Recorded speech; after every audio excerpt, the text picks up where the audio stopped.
महाकाली महालक्ष्मी महासरस्वती नमो नमः। शब्दों को समझता की देवताओं के देखते देखते भगवान विष्णु का सर कट गया। सभी देवता बहुत दुखी और चिंतित हुए। सभी देवता आश्चर्य में पड़ गए कि ये किस देवता की माया है कि जगत गुरु जगत पिता भगवान विष्णु का सिर कट गया। हम सभी आश्चर्यचकित हैं। हमारे देखते देखते भगवान विष्णु का सिर कट गया। हम सभी देवताओं के लिए तो यह विनाशकारी बात है कि भगवान विष्णु का सिर कट गया। यह किसकी माया है? हम प्रभु आप पर आश्रित थे। अब हम इस समय कहाँ जाएं और क्या करें? हम मूल बुद्धि वाले देवताओं के लिए अब कहीं कोई शरण नहीं है। यह कोई महाशक्ति की माया है कि जिसके द्वारा आपका सिर कट गया। सभी देवता रोदन कर रहे हैं, रो रहे हैं, भगवान विष्णु का सिर कट गया।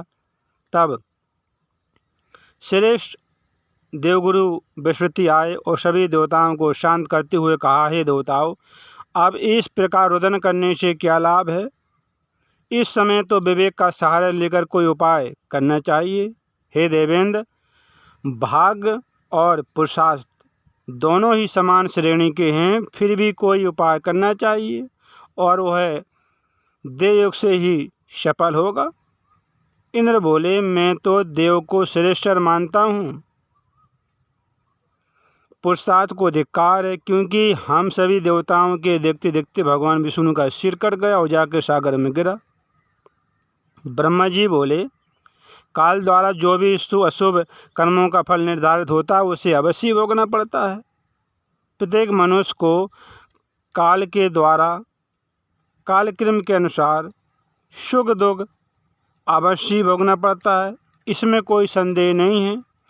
जिस प्रकार पूर्व काल में काल की प्रेरणा से भगवान शंकर ने मेरा मस्तक काट दिया था और उसी प्रकार शाप के कारण ही भगवान शंकर के लिंग कर गिर गया था, और उसी प्रकार आज भगवान विष्णु का सिर कर जाकर सागर में गिरा।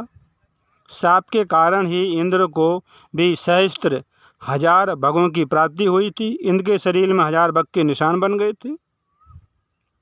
उस इंद्र को भी दुख भोगना पड़ा था और इंद्र को स्वर्ग को छोड़कर मानसरोवर में कमल की नाभि में रहना पड़ा था। वहाँ तपस्या करनी पड़ी थी।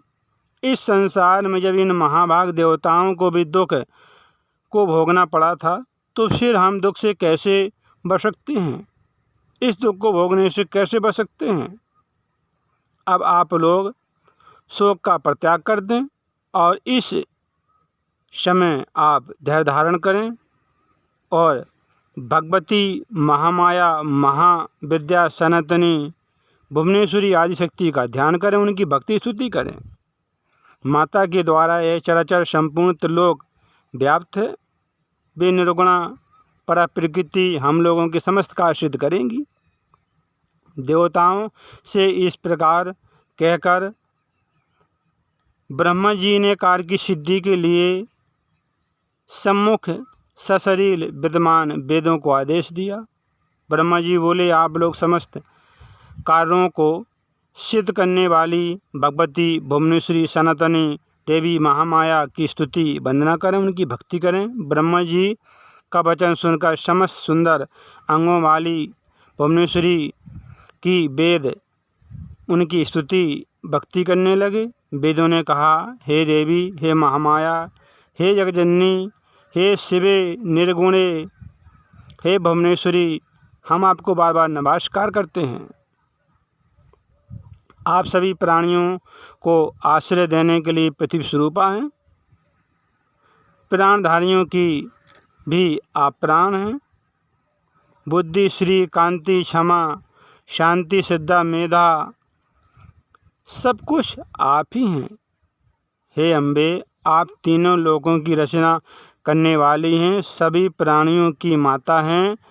विद्या कारिणी, सभी प्राणियों की हित साधका, सर्वश्रेष्ठ वाग्बीज मंत्र में वास करने वाली, निर्गुण और संसार का क्लेश दूर करने वाली आप ही हैं।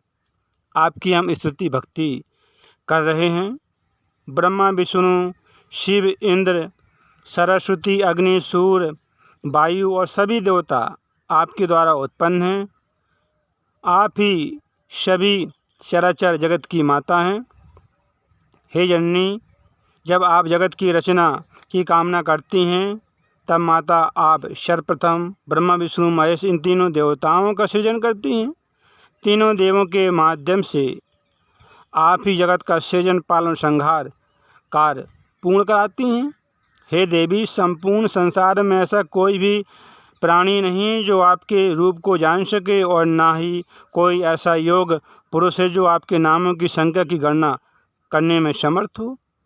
जो थोड़े से जल को पार नहीं कर सकता, भला वो है बुद्धि संपन्न मनुष्य महासागर को पार करने में कैसे कुशल होगा। हे भगवती, आपके अंतिम वैभव को जान सकने में देवताओं में कोई भी समर्थ नहीं है। एकमात्र आप ही समस्त विश्व की माता हैं। आप अकेली ही इस संपूर्ण मिथ्या जगत की रचना कैसे करती हैं। हे देवी, एकमात्र वेद वाक्य ही आपके इस सृष्टि कार्य को प्रकट करते हैं, सिद्ध करते हैं। हे भगवती, समस्त जगत की परम कारण स्वरूपा होते हुए भी आप इच्छा रहे थे। आपका अद्भुत चरित्र हमारे मन को विस्मित कर देता है। समस्त वेदों से भी अजय आपके गुणों एवं प्रभावों का वर्णन हम लोग भला किस प्रकार कर सकते हैं, क्योंकि स्वयं इस सृष्टि में आपके गुणों का वर्णन कोई नहीं कर सकता है। हे भुवनेश्वरी, हे मातुश्री, हम आपकी स्तुति कर रहे हैं। क्या आप भगवान विष्णु की परीक्षा ले रही हैं?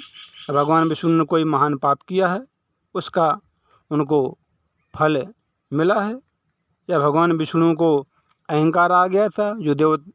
जो देवताओं में सर्वश्रेष्ठ भगवान विष्णु हैं, उन्होंने असुरों के साथ 10,000 वर्षों तक भयंकर युद्ध किया था और उन्हें अहंकार आ गया था, जो भगवान विष्णु का सिर कट गया।